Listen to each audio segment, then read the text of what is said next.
Itu kata-kata. Ada perempuan yang ketika tidur tapi dosanya mengalir pada dia.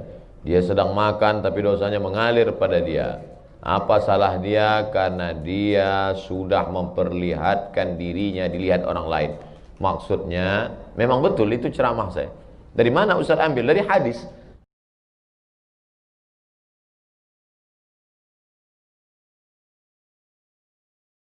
Pada wanita yang tidak berhijab atau semua wanita secara umum? Ya. Langsung.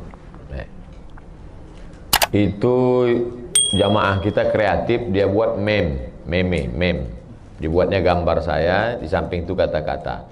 Ada perempuan yang ketika tidur tapi dosanya mengalir pada dia.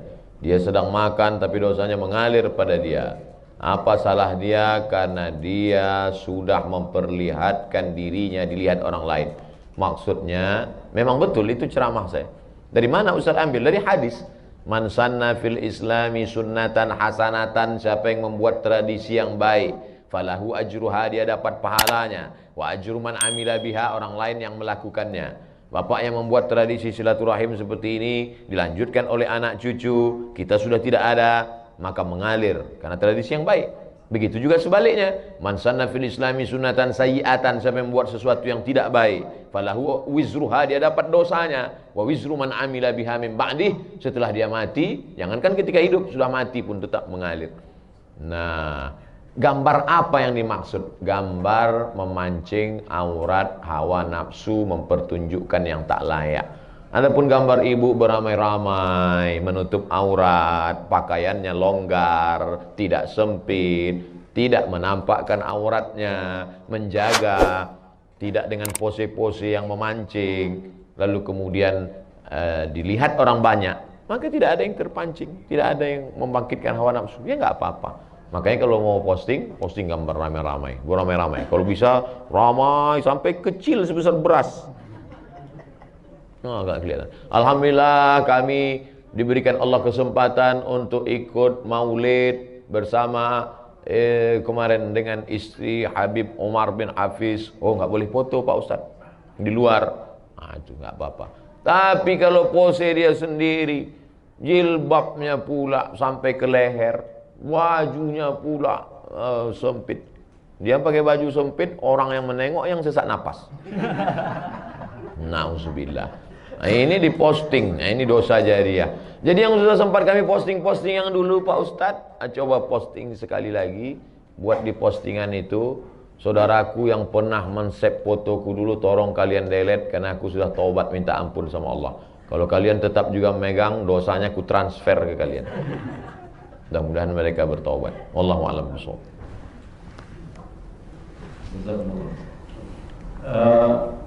InsyaAllah Ustaz Somad tidak akan lupa balik kemari lagi. Amin. Karena hanya satu-satunya mic yang seperti ini. Amin. Adanya di sini. Masya Allah. Ini agak aneh sedikit karena Ya, baterainya kelihatan. Masya Allah. Mudah-mudahan Ustaz ingat terus. Ingat. Ingat. Gitu ya, Mbak ya. Ingat. Baik, Ustaz, ada pertanyaan berikutnya. Bagaimana kita menyikapi pemimpin negeri yang zalim? Apa yang harus kita lakukan? Kuntum khaira ummah, kamu umat yang terbaik, ta'muruna bil ma'ruf, ajak orang berbuat baik, wa tanhauna 'anil munkar, larang orang berbuat munkar, wa tu'minuna billah, berimanlah kepada Allah. Saya tak akan pernah berhenti berceramah, berkhutbah, bertausiah, masuk kampus, keluar kampus, masuk kampung, keluar kampung, masuk negara, keluar negara. Yang ngasih izin datang, yang nggak ngasih izin pulang. Apa susah payah-payah. Selama hayat di kandung badan, selama masih boleh. Kalau tidak juga boleh. Seperti Imam Bukhari. Imam Bukhari itu dulu begitu juga. Imam Bukhari nggak boleh ceramah, akhirnya ngadu kepada Allah. Allahumma qad dhaqat alayyal ardu bima rahubat faqbidni. Ya Allah, dulu waktu aku menuntut ilmu 16 tahun keliling Makkah, Madinah, Mesir menuntut ilmu. Tapi sekarang begitu banyak tekanan. Faqbidni, cabutlah nyawaku. Sebulan sudah berdoa, mati, meninggal dunia. Saya sudah berdoa sering, nggak mati-mati. Takdir kuasa Allah Subhanahu wa taala. Jadi oleh sebab itu, maka tak pernah berhenti saya sampaikan, anggota dewan. Kenapa Ustaz cerita anggota dewan? Karena mereka dipilih aspirasi rakyat, dia mesti mencuarakan itu. Saya sampaikan di berbagai macam majelis. Uang negara yang diambil, maka disampaikannya karena mereka yang menyampaikan rancangan undang-undang, meresmikan undang-undang yang tingkat kabupaten, kota, provinsi, perda, perbub, perwagub, maka tak pernah berhenti menyampaikan, tentu dengan berbagai macam cara yang santun. Ud'u ila sabili rabbika bil hikmah, santun, wal mau'izatil hasanah, suri tauladan yang baik, wajadilhum billati hiya ahsan. Kalaupun mau berdebat, debat dengan cara yang sesuai menurut aturan syariat Islam. Makanya kalau Bapak Ibu dengar ceramah saya baik-baik, saya tak pernah menyebut nama sampai sekarang. Saya tak pernah menyebut partai. Tapi saya tak menyalahkan kawan-kawan ustadz-ustadz lain yang menyebut. Mungkin itu metode yang dia pakai. Ini kita gini kan ibarat makanan juga. Ada makanan pedas, macam jenis musik juga. Ada yang metal, ada yang slow. Tapi substansinya mesti sama, mengingatkan. Kita ini akan bangkit kalau cuman ada dua, amar ma'ruf nahi mungkar. Kalau sudah amar ma'ruf nahi mungkar tidak ada, bantai saja, suka hati hantam kromo, na'udzubillah. Saya sampaikan hadis. La ta'murun nabil ma'ruf, ajak orang buat baik, wala tanhauna 'anil munkar, larang orang buat mungkar. Kalau tidak kamu lakukan itu, la yusyikanna ayyab'atsallahu 'alaikum iqaban, Allah akan turunkan hukuman. Summa tad'unahu, setelah hukuman datang kamu berdoa pagi, petang, siang, malam, fala yustajabu lakum, doa kamu tak dikabulkan Allah. Saya sesuai dengan kemampuan saya, tausiah, ceramah, khutbah, lokakarya, seminar, masuk kampus. Ini pulang dari sini akan masuk kampus di Andalusia, Bogor. Wallahu a'lam bishawab. Baik, mohon izin barangkali kita kasih kesempatan tuan rumah khusus spesial Bu Catherine. Barangkali Bu Catherine ada pertanyaan khusus ini. Nah, silakan. Mau nanya apa?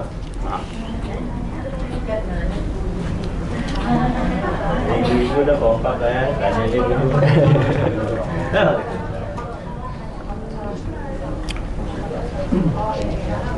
Kamu pikirkan sama kakaknya. Assalamualaikum warahmatullahi wabarakatuh.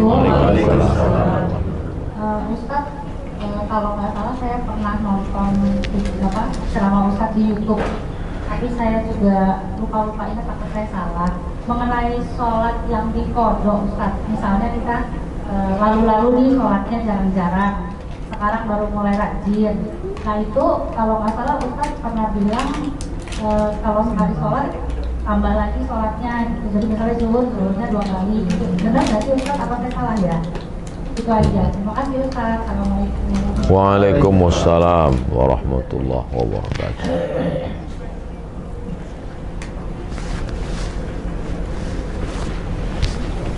Langsung saya jawab Ustaz. Nanti habis sholat zuhur sekali lagi. Usolli fardhu zuhri 4 raka'atin qada'an. Habis sholat asar sekali lagi. Usolli fardhu asri 4 raka'atin qada'an. Jangan di masjid, nanti jadi fitnah. Nanti sholat apa tadi? Mana ada ba'diyah asar? Asar sama subuh dibuat di rumah. Kalau habis ba'diyah maghrib dibuat, bolehkah sebelum ba'diyah atau ba'diyah? Boleh aja. Berapa mazhab yang mewajibkan qadha ini? 4 mazhab. Hanafi, Maliki, Syafi'i, Hambali. Tapi kata ustadz kami katanya nggak perlu qadha, istighfar aja cukup. Ibnu Taimiyah.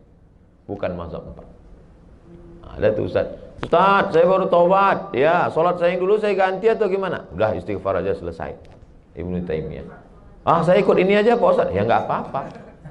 Saya kan menyampaikan 4 mazhab. Tapi saya, dalil-dalilnya Pak Ustadz, sahabat saya sudah nulis di internet. Cara nyarinya Pak Ustadz, buka Google, tulis di situ, sholat qadha Ustadz Sarwat. Kita tes ya, dapat apa enggak. Buka Google, tulis di situ, sholat qadha Ustadz Sarwat. Ustadz Sarwat punya rumah fikih. Sholat qadha Ustadz Sarwat. Nah, di situ dia tulis dalil-dalilnya. Nah, itu ada video, ada Bagaimanakah ketentuan tata cara mengqadha salat? www.rumahfikih.com, Ustadz Ahmad Sarwat LCMA. Sudah dapat tulisannya, share. Berapa lama qadhanya Pak Ustadz? Ya berapa banyak yang tinggal dulu. Saya tidak anjurkan Bapak Ibu sore ini ambil cuti setahun. Sekali sholat saja setiap selesai. Terus saya baru sholat sekitar 10 tahun Pak Ustadz. Terus yang tinggal berapa? 20 tahun. Ya qadha 2019, lunas 2039. Kalau saya meninggal sebelum itu Pak Ustadz, alhamdulillah dianggap lunas. Beda sama puasa. Kalau puasa ibu masih ada ninggal itu digantikan sama anaknya, ahli waris. Man mata, siapa yang mati, wa alaihi siyamun, punya utang puasa, soma'an huwa liyuhu, ahli warisnya melaksanakan. Saya niat puasa besok untuk almarhumah emak saya, mengganti. Tapi kalau sholat, enggak. Sholat asal sudah meninggal, lunas. Maka saya pengen mau cepat lunas. Wallahu a'lam bishawab. Baik, mohon berkenan satu lagi ada. Oh begitu ya, mau tambah lagi? Subuh juga bisa kan? Subuh. Qadha ini bahkan Nabi pernah mengqadha salat tahajud. Nabi pernah salat siang 12 rakaat. Salat apa itu Rasulullah? Karena tadi malam kan tidak mungkin witir siang. Nabi itu 11 karena tahajudnya 8, witir 3, 11. Maka siang nggak ada witir, jadi 12. Tapi kita nggak. Qobliyah subuh kalau terbangun misalnya jam 5, sementara sholat subuh sudah dilaksanakan di masjid. Apakah kita yang terlambat bangun langsung sholat subuh? Tidak, tetap qobliyah dulu. Qobliyah dulu, jangan sampai tinggal qobliyah. Rakaat al-fajri 2 rakaat qobliyah subuh khairum minad dunya wa ma fiha, lebih baik daripada dunia dan seisinya. Bagaimana kalau masuk masjid sudah qomat? Qad qamatis shalatu, qad qamatis shalah. Tetap sholat subuh, qobliyahnya diqadha setelah sholat subuh. Pulang ke rumah, qobliyah. Tapi tidak wajib. Yang wajib tadi yang sholat 5. Subuh, zuhur, asar, maghrib, isya. Sholat subuh, usolli fardhu subhi rak'ataini qadha'an. Qadha'an. Sholat itu sebetulnya berapa Pak Ustaz? 3. Yang dilaksanakan cash itu usolli fardhu zuhri 4 raka'atin adaan. Yang kedua mengganti qadha'an. Ada satu lagi i'adatan, mengganti. Ibu sudah sholat zuhur. Selesai sholat zuhur, pas mau makan, cuci tangan, tiba-tiba ngelihat ada kulit ikan mas nempel di kulit. Berarti wuduknya tadi batal karena ada kulit yang tidak kena air. Maka sholat zuhur sekali lagi bukan ada, bukan qadha, tapi i'adah, siaran ulangan. Usolli fardhu zuhri. Atau bapak, ketika bapak sudah selesai sholat, istri bapak ngomong, papa, itu tumitnya saya lihat ada cat. Tumit yang kena cat, habis ngecat, maka itu tidak kena air wudhu. Ambil thinner, ambil bensin, bersihkan, wudhu sekali lagi. Sholat yang tadi diulang. Kenapa diulang? Karena sholatnya tidak sah akibat wudhunya tidak sempurna. Nama sholatnya i'adah. Jadi sholat ada 3. Adaan, qadhaan, i'adah. Wallahu a'lam. I'adah. Ulangan. I'adah. Usolli fardhu subhi, usolli fardhu zuhri 4 raka'atin i'adatan. I'adah. Dia mau bertanya, silakan. Saya langsung. Terima kasih. Assalamualaikum warahmatullahi wabarakatuh. Waalaikumsalam. Saya mau bertanya 2 Pak Ustaz. Yang pertama, mana yang lebih baik hukumnya buat laki-laki menjadi imam ibunya di rumah atau pergi sholat ke masjid? Pertanyaan saya satu itu. Yang kedua, kadang-kadang kita melihat kawan-kawan itu kalau ngambil air wudhu itu tidak sampai ke sikunya, tidak basah sikunya, hanya di sini saja. Apakah kita boleh mengingatkan kepada orang yang seperti itu? Terima kasih. Wassalamualaikum warahmatullahi wabarakatuh. Waalaikumsalam. Ibu ayah kita sudah tua, tidak bisa ke masjid, lalu dia ada di rumah. Bagaimana cara kita berbakti sebagai kepala rumah tangga, suami laki-laki sholat di masjid. Setelah selesai sholat di masjid, pulang ke rumah, sholat sekali lagi. Jadi imam. Bolehkah kita sholat 2 kali? Boleh. Sholat yang pertama itu menggugurkan kewajiban, sholat yang kedua itu mencari fadilah, keutamaan. Mana dalilnya? Ini kan lagi tren nih sekarang. Mana dalilnya? Nabi sholat bersama sahabat di Masjid Nabawi. Setelah selesai sholat, Nabi pulang ke rumah, sahabat itu duduk di masjid. Tak lama datang orang kampung sahabat itu, musafir, mau jumpa Nabi. Lalu orang kampung itu mau sholat dan meminta sahabat itu menjadi imam. Padahal dia sudah sholat sama Nabi. Itulah dalil boleh sholat 2 kali, dan imamnya boleh sholat mencari fadilah, makmumnya sholat menggugurkan kewajiban. Jadi dua-dua dapat. Laki-laki sholat di masjid, laki-laki soleh. Laki-laki yang sholat di rumah, laki-laki solehah.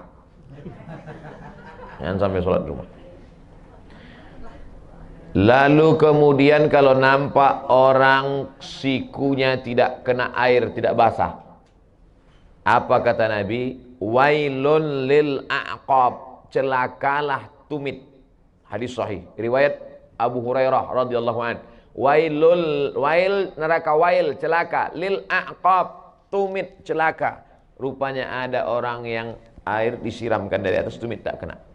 Nah, jadi disiram kena tumit. Celah-celah jari ini dicelahi pakai kelingking supaya air masuk ke dalam. Siku disapu. Kalau ibu berani berkata begitu, sampaikan wailun lil siku, celaka siku. Tapi kalau nggak berani, ya pelan-pelan lah, celaka siku. Maksudnya lebih lembut, lebih soft, kasih dia kirim video, nomor WA dia ada, kirim video. Ini tata cara wudhu yang benar. Hasan Husain cucu Nabi melihat ada orang tua wudhunya nggak benar, tapi cara ngasih taunya gimana? Husain nanya Hasan, Hasan gimana wudhu? Hasan pun wudhu di depan Husain. Orang tua ini ngelihat, pas dia ngelihat baru dia sadar, oh rupanya saya salah tadi. Begitu akhlak Hasan dan Husain. Bukan dia tunjuk. Sekarang kan banyak nih anak-anak muda baru ngaji, diceramahi pula lagi, assalamualaikum. Tentu orang itu tersinggung. Mungkin niatnya baik, tapi caranya tidak santun. Nah, jadi ibu wajib mengingatkan dia. Bayangkan, sholatnya nggak sah seumur hidup. Nggak sah sholatnya, gara-gara wudhu tak sampai ke siku. Sampai dalam Quran itu disebut, wa aidiyakum ilal marafiq, tangan kamu sampai siku. Wah, itu sejelas itu dalam Quran. Wallahu a'lam bishawab. Baik, mungkin ini pertanyaan terakhir ya. Ada pertanyaan Ustaz, bagaimana ciri-ciri Allah terima taubat seorang berdosa? Apakah semua dosa-dosanya akan diampuni jika ia bertaubat? Dalam tafsir Al-Kabir, tafsir paling besar, panjangnya semeter, nama penulisnya Imam Fakhruddin Ar-Razi, mazhabnya Syafi'i, meninggal 606, 100 tahun setelah Imam Ghazali. Ghazali 505, Razi 606. Saya ingat itu aja karena mirip-mirip. Allah tidak beritahu siapa yang dapat haji mabrur. Allah tidak beritahu siapa yang dapat taubat nasuha. Allah tidak beritahu siapa yang dapat sholat wusta. Allah tidak beritahu siapa yang dapat malam Lailatul Qadar. Tengok dalam tafsir surah Al-Qadar, juz 30. Kenapa Allah tidak kasih tahu? Bayangkan kalau udah tahu. Mungkin pengajian nggak ada lagi. Pak, Bapak nggak ngaji? Udah dapat kemarin. Allah tidak kasih tahu itu. Tapi tanda-tanda indikasinya ada. Apa tandanya? Katanya Pak Ustadz kalau haji mabrur itu wajahnya putih. Pulang dari Makkah paling putih. Nggak pernah ke masjid. Tidur di hotel. Ini bukan tanda.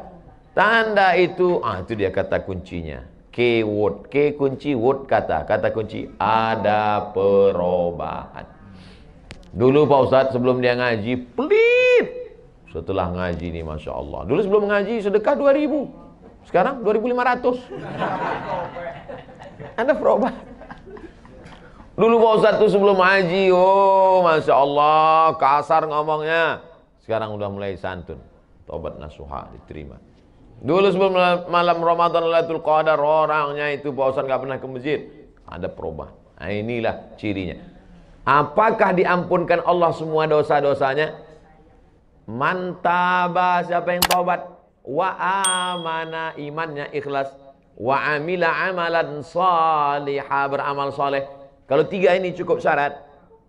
Ulaika mereka itu yubaddilullahu sayyiatihim hasanat. Semua dosa-dosanya dulu diganti Allah dengan hasanat, kebaikan-kebaikan. Bukan cuma dihapus Allah. Coba lihat bunyi kalimatnya. Yubaddilullahu sayyiatihim hasanat. Diganti Allah semua dosanya menjadi hasanat, kebaikan-kebaikan. Mudah-mudahan kita termasuk yang jenis itu insyaallah. Syaratnya 3. Taba wa amana wa amila amalan salihah. Kita sudah bertobat, kita sudah beriman, tinggal lagi mengisi dengan amal saleh.